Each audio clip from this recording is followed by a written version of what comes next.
What does Arnold Schwarzenegger and Jurassic Park have in common with birds? Well, we're going to find out because we're going to talk about sharer images, thumbnails, and more in today's demo.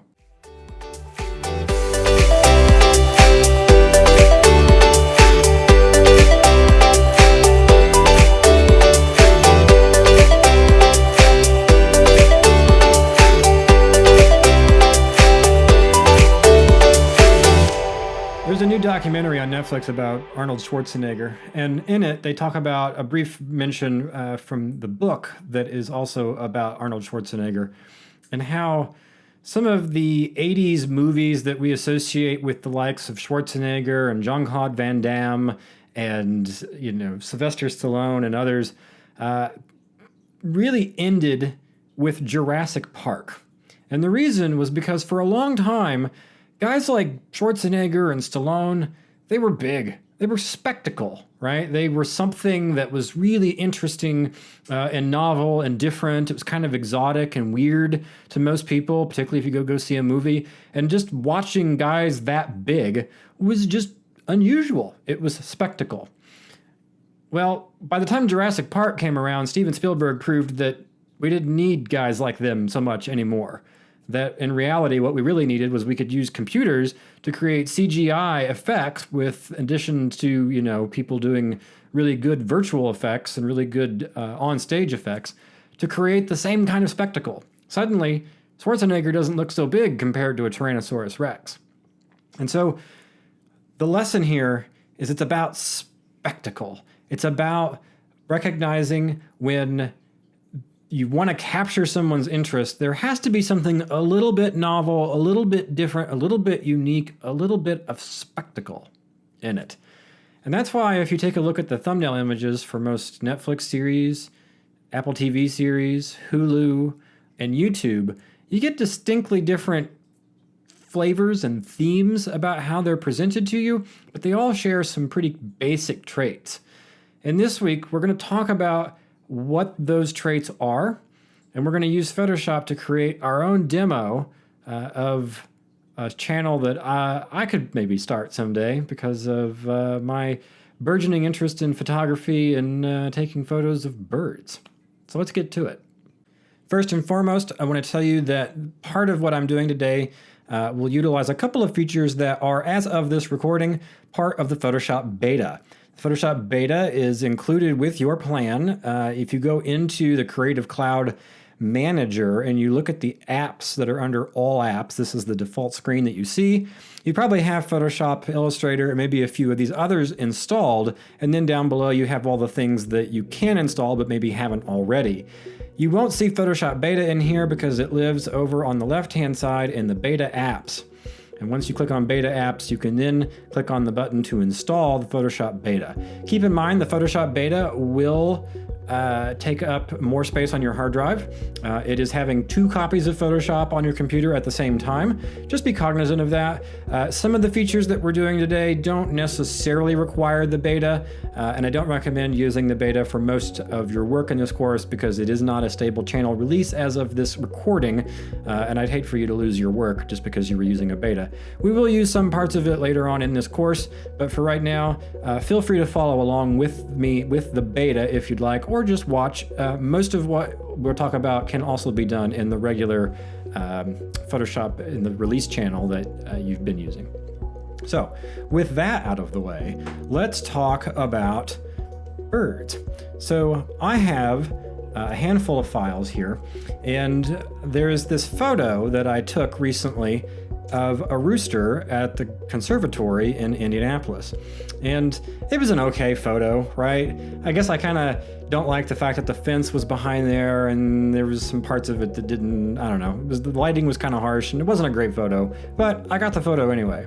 So if I take it and I plop it into Photoshop, you're going to notice that it brings up this weird looking file thing called the Camera Raw Editor. That's because this photograph came directly off of my Canon EOS R5, and so it was like a big DSLR camera, and it took this big raw file And so it lets me do things like adjusting the temperature and the exposure of it. And I can do these things almost as if it's sort of like the digital negative, if you had like a film negative from like a 35 millimeter film days, the Camera Raw is like that. It is a massive, large, information dense version of a photograph that has more information in it than what you would find in a traditional JPEG. You can come in here and you can tinker with some of these exposure settings and some of these other options in here. I've gone through already and sort of set what I want for purposes of this demo, but you can feel free to tinker with them if you'd like. Once you have all the settings ever how you'd like, and you can sort of muddle through there and see what they do, just click on Open. Once the file opens, the thing that I want to take care of is I want to get rid of the fence. Now, AI is pretty good about being able to do some of this some of the time. I've actually already tried it on this image and I know that it does not work very well. But what I want to do is I actually have another photograph that has a background in it that I like more. What I would like to do is to take this photograph that I also took at the conservatory, this of a flower, and I'd like to use the background that's in this photo with my rooster. The trick is that there's a giant flower in the way, and I want to get the flower out of here. So again, you can adjust all of these different settings if you'd like to tinker with them. Otherwise, you can hit Open. And once it's in here, I'm going to click on Select Subject. Now, as of this recording, this particular option is currently in the beta and in the public release channel. But what is not is what we're about to do. So once I have clicked on Select Subject, you'll notice that it's put the marching ants around the subject, and it's done pretty good. If I hit the Q key on the keyboard, it's going to bring up this overlay, and it's going to cover in red everything that is not selected. And so I can see that there's a chunk down here that kind of got missing, right? And so if I could just click the B for brush, use my right bracket to increase the size, I can paint in this area, but I don't want it to be red. So in that case, I hit the X key and you'll notice that it switches my white and black over here. I can hit the X and I can paint with white into this space. Something about like that. There's a couple of little rogue spots there. Take care of that. I'm holding the Option key while I scroll out on my mouse wheel here.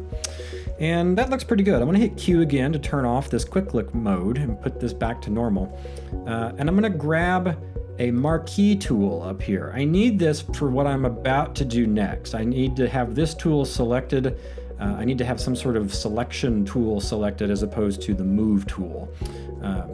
But once I've got the marquee tool, I'm gonna right click inside of the selection here, and I'm gonna try delete and fill section. Now there's 3 other options here that do similar-ish things. Generative fill is only in the Photoshop beta as of this recording. That will allow you to sort of type in a prompt and say, replace this flower with a different flower or with something else. Content aware fill is in the stable release version of Photoshop. It does okay for smaller things. I've actually tried it on this photo before, and I know that it does not work so hot. And so what I want is delete and fill selection. So if I click on that, it's gonna think for a second.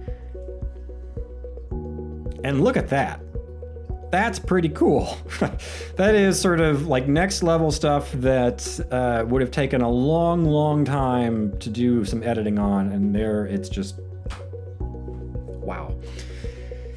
At any rate, now we have our background, and you'll notice that, yeah, it's a little clunky in some spots back here, but I don't really care that much about that, because what I'm gonna do next is I'm gonna come back over here, and I'm gonna go to my rooster, I'm gonna click on Select Subject.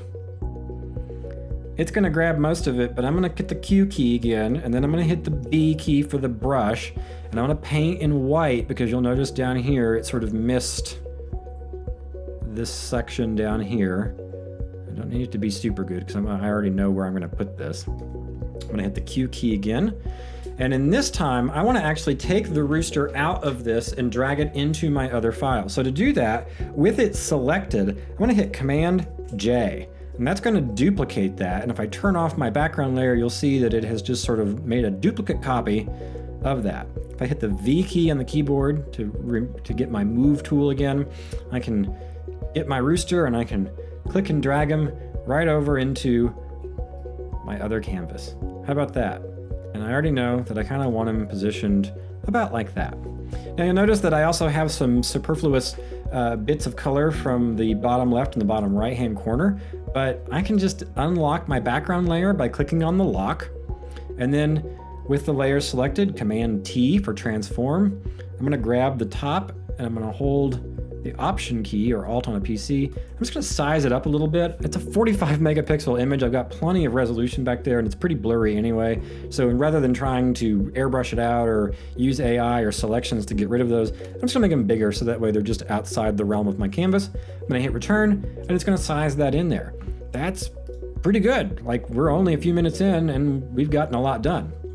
So next, what I want to do is, because I'm going to start my own YouTube channel about bird photography, I want to sort of compete with how people on YouTube do this, right? Because if you look at YouTube, when you're not signed in, perhaps, the suggestions that you get have text, right? That's always kind of like whimsical or big. There's usually like some key part of the video, or it's trying to tease you with something, or there's lots of emotion, right? It's trying to show you people that are confused or happy or upset or disgusted or whatever.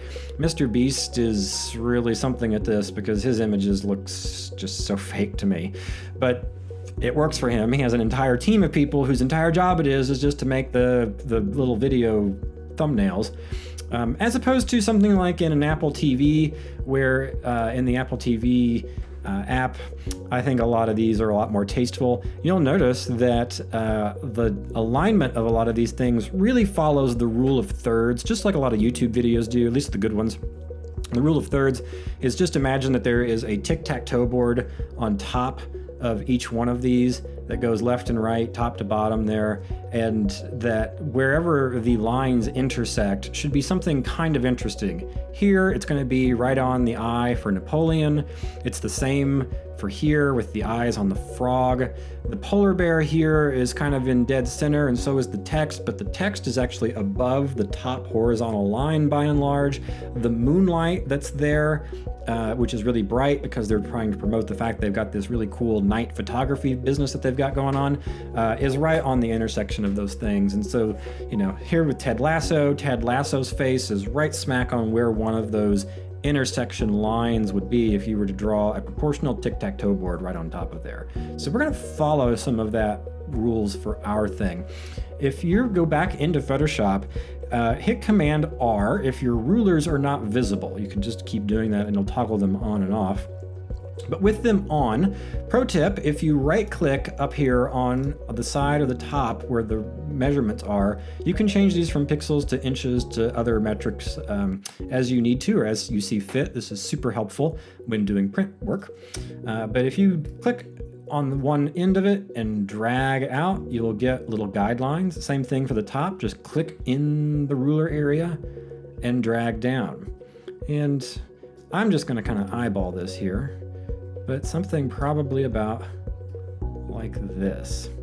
And so this gives me a pretty good guide of about where I want the eye of my rooster to be. Something about like that, okay? You can show and hide these guides anytime by hitting the Command semicolon or Control semicolon on a PC, and you can bring them back doing the same thing. Now, I've got this in here, so I want to, you know, jazz this up a little bit. So what can I do? Well, I got my rooster in here. I can click on the FX button down here in the bottom right, and I can grab, I don't know, a stroke. How about that? And by default, it usually pops in here with whatever you used last. I think this actually looks pretty good.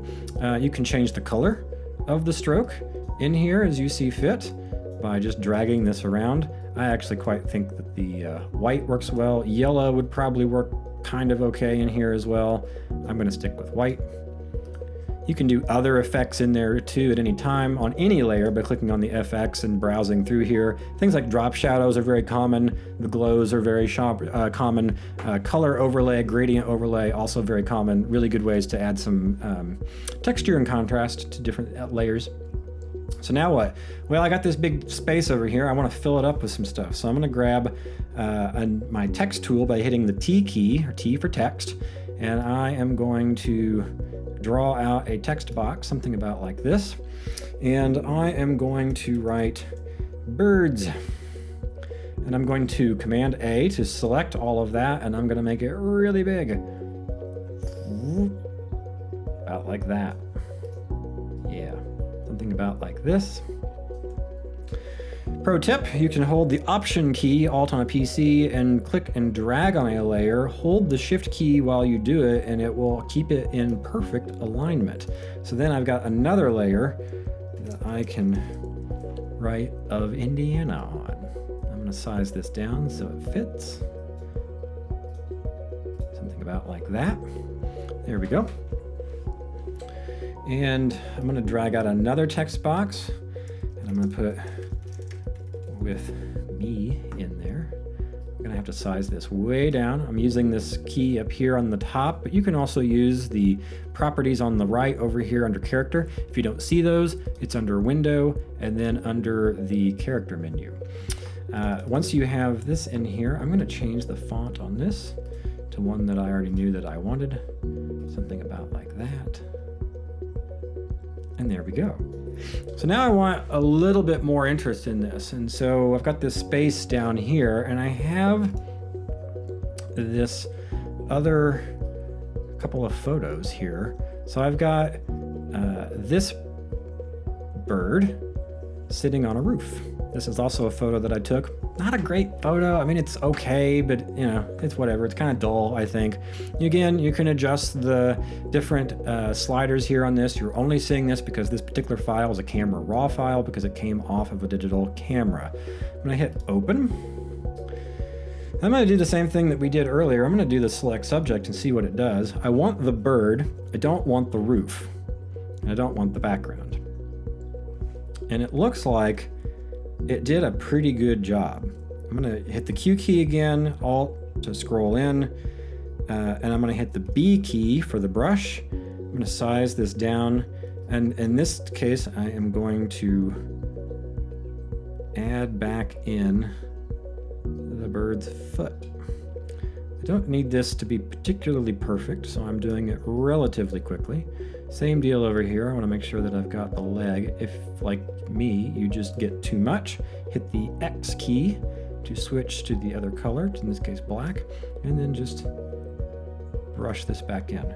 This is where sometimes people have strong preferences about using trackpads versus a mouse. I am a mouse person myself, but that's just me. You could continue to maybe tweak and sort of get some of these smaller bits in here. I'm not going to for our purposes because I'm going to use this pretty small. Same deal, Command J to duplicate this. And I'm going to hit the V key for move, and now I have my bird. I'm going to bring this back over into my canvas. And I want the bird to actually face the other way, so I am going to Command T. I'm going to right click on the bird. I'm going to do flip horizontal, and that's just going to flip him right around. And I want to position him kind of on top of the F here. But here's the deal. He doesn't have any legs. So that's a bit of a problem, right? And so what I need to do is I can either put him back behind that text layer, which is what I will probably do. Something about like that. You could even tweak his direction a little bit so he was sitting more upright, because in my photo he was originally kind of on an angle there. Something about like that. That works. So now I have this little guy hanging out up there. I could leave him like that. I could probably even, I'm gonna rename the layer real quick though. Small bird. I'd probably add a little shadow behind him. So clicking with the small bird layer selected, I'm gonna hit the FX button for the effects. And I think I'm gonna try the drop shadow. Sometimes I do drop shadow, sometimes I do outer glow. By default, that looked kinda pretty good. you may want to tweak these different settings. I'm going to use a 35% opacity. That's just how dark that particular shadow is.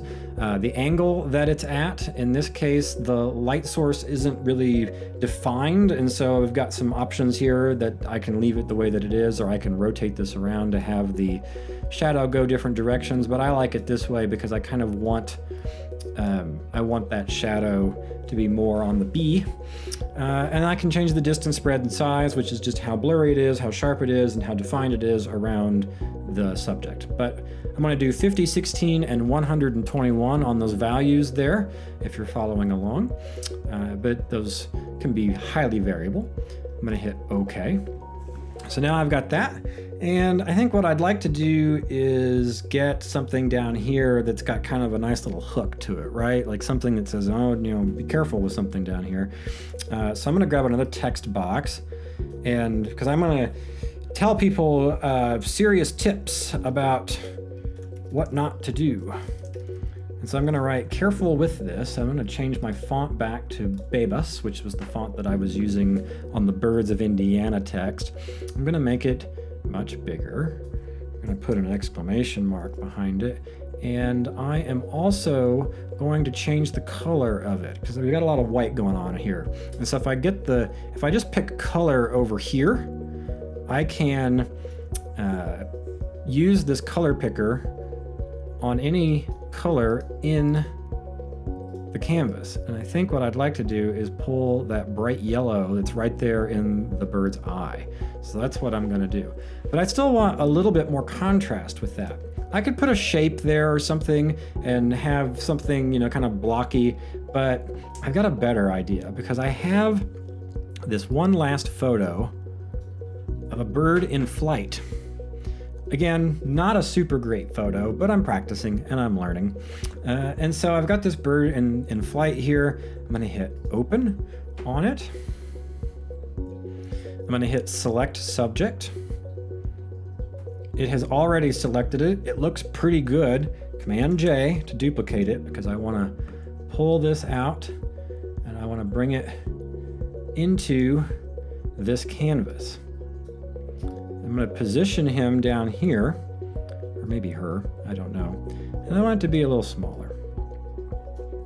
Something about like that. And I'd kind of like it pointing up because I kind of want everything kind of all pointing together there. I can reassign my little rule of thirds here. It might actually be a good argument for moving my my little bird sitting up here, but that might get a little too busy, so I don't know. I'll come back to that. But for now, I'm gonna put him just like that.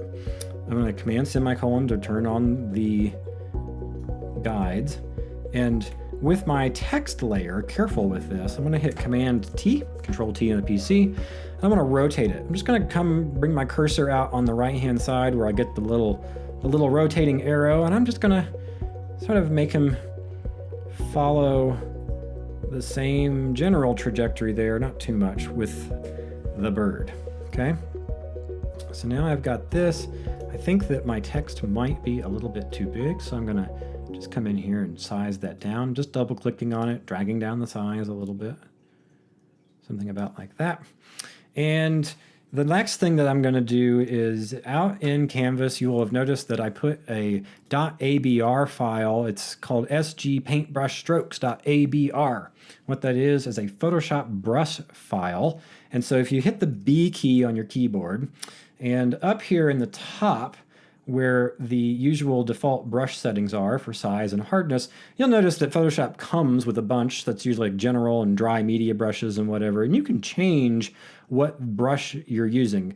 More often than not, I'm using the soft and the hard rounded ones, but if you click on this little gear icon up here, you can click on that and then import brushes. And when you import the brushes, it's going to ask you to select the file. I've already done this, so I'm not going to repeat it, but it's going to just click on it, hit open, and then what it's going to do is it's going to put them right down here at the bottom, SG Paintbrush Strokes.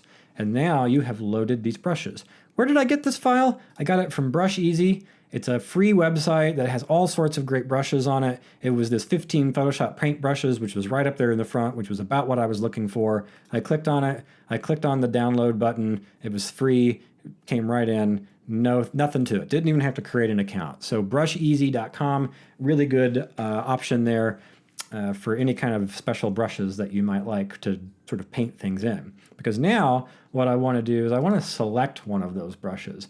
And I think I want to select, I don't know, I think maybe I'm gonna try this one. No, I'm not gonna try that. I'm gonna try this one. What is this one? 1, 2, 3, 4, 5. This sixth one down. So I have that brush selected. I can see the preview there that it's giving me, and I kind of want it to be bigger, so I'm going to hit the right bracket key. I'm going to create a new layer because I want this to be on a layer that I can tinker with a little bit here. And I'm just going to click and see what it does. Okay, I'm going to hit undo on that. Obviously, I need to change the color, and you'll notice that it kind of came in with this pink that's over here. I need to change that color, and I want it to be something akin to this bird, I think. Maybe something, maybe, I don't know, maybe like a, I feel like it needs to be like a darkish green to give some contrast with the background, with the text there. So something maybe about like this. Yeah, that works. So I clicked once, dropped it right on in there. I need to rearrange some of my layers here, right? So I want layer 3 to be under my careful with this text. And looking at it, I also kind of want it to have a little bit more contrast in there. So here's what I'm gonna do. I'm gonna create another layer. I'm gonna click again, right on top. Now with this new layer, if I move them, you'll see that I have two, whoops, if I can grab them, you'll see that I have two layers that are pretty much identical here. I'm going to hit Command T on one of them. I'm just gonna rotate it around. Why am I doing that? Because I kind of want some of this filled in here on the side. I'm going to grab both of those layers, holding the Shift key, clicking layers 3 and 4, which is what those were named. I'm going to hit Command T, and I'm going to rotate them to sort of match the bird. I also want it to be sort of the same size as the bird, so I'm going to hold the Option, or hold the Shift key while I drag up and in a little bit, about like that. Now, I want my text back on top. I'm going to rotate that a little bit more. Again, to do that, I just hit Command T for transform. Just drag around the edges there, just like you would with an object in, say, Word or PowerPoint even. And I'm going to take my flying bird. I'm going to rename that layer so I know what it is. Flying bird, I'm going to give it a color overlay. And when I do that, it's going to come in with whatever the last color was that I used. I'm going to grab a color from within what I just brushed in there. Something a bit like that. You can tweak the opacity a little bit as you see fit. You can also change these blend layers. Now, unfortunately, when you're in this particular mode, it doesn't do a great job of previewing them, so you just kind of have to click through and see what they do sometimes. Color works for my purposes here, because what I want is for it to look like the bird is flying out of that. Now, he's touching my rooster over here a little bit, and I don't really care for that, so I have a little bit of room. I can move that. I can move my text, and I can move both my layers 3 and 4. And it's okay if they kind of come off the edge over here. I'm okay with that. So now what am I going to do? It's like, well, I'd kind of like for the bird to fade in a little bit, and so probably the easiest way to do this is to grab my eraser tool with the E. I'm going to make sure that it's nice and soft, make sure the hardness is nice and soft. You'll also want to make sure that you've got the general brush selected because it'll retain the same brush that you were just using, which was the one we just downloaded. And I'm probably just going to see what this looks like here. I'm undoing a little bit because I want it to be very, very subtle. About like that. Yep. Really, really subtle brushing right there on that. But it looks now, it's kind of like he's coming out of that. And I like the way that looks. I turn off my guides, and I have myself a little feature image that makes for a pretty good promotion. Now, here's the trick. Your assignment this week calls for making a YouTube thumbnail. One of the things that I purposefully omitted from this demo was what size that should be. You're gonna have to look that up because YouTube has standard sizes for what they want those thumbnails to be. You need to make one that fits the size that YouTube recommends and use whatever techniques, creativity, skills that you'd like to sort of meet your client's needs in the Canvas assignment. If you have any questions, just yell, and happy Photoshopping.